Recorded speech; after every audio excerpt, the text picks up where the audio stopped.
Dicen que hay parásitos que pueden controlar el cuerpo de una hormiga, de un pez, o incluso de un mamífero.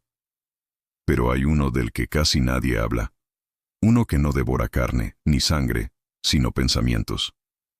A este fenómeno se le conoce en círculos científicos ocultos como psicopara.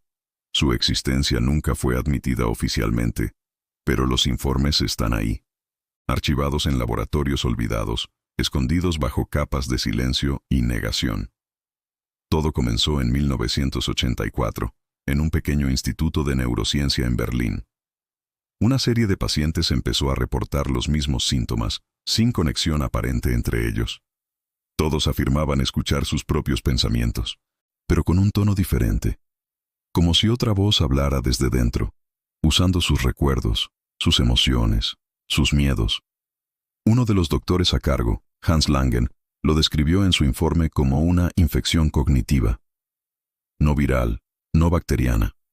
Algo que vivía dentro del pensamiento. El huésped no siente dolor físico, escribió. Pero el parásito se manifiesta repitiendo ideas, distorsionando memorias, implantando deseos. Es un invasor invisible, hecho de conciencia. Al principio, nadie lo tomó en serio, hasta que los pacientes comenzaron a comportarse de forma sincronizada. Uno de ellos, un profesor de filosofía, escribía en la pared la misma frase cada mañana. No soy yo quien piensa. Otro, una mujer llamada Erika Kessler, afirmaba que podía sentir a su pensamiento moverse. Decía que cada vez que intentaba dormir, algo reptaba dentro de su mente, como si su cerebro respirara en dos direcciones distintas. En 1997, el Dr. Langen realizó el experimento más prohibido de su carrera. Conectó a Erika a un escáner cerebral experimental diseñado para captar ondas de pensamiento subconsciente. Durante los primeros minutos, todo parecía normal, hasta que la señal mostró un patrón que no correspondía a ningún ritmo humano conocido. Era rítmico, preciso, como si algo estuviera comunicándose desde dentro de la señal eléctrica del cerebro. Y entonces ocurrió. Erika, aún dormida, empezó a murmurar con una voz doble, una voz que no era humana. El sonido fue grabado, solo 3 segundos antes de que el sistema colapsara. La grabación fue sellada y clasificada, pero uno de los técnicos que participó en el experimento logró copiar un fragmento antes de desaparecer misteriosamente. En ese audio se escucha algo imposible, un zumbido profundo, un pulso, y una voz susurrando, con un eco metálico. No soy un pensamiento, soy quien piensa por ti. Desde entonces, la teoría del psicopara se extendió entre grupos clandestinos de neuroinvestigadores. Se decía que el parásito podía transmitirse por exposición prolongada a ciertas frecuencias sonoras, frecuencias que alteraban el flujo neuronal, abriendo puertas cognitivas por donde esa conciencia podía entrar. Lo más aterrador no era cómo se propagaba, sino cómo se manifestaba. El huésped no lo siente.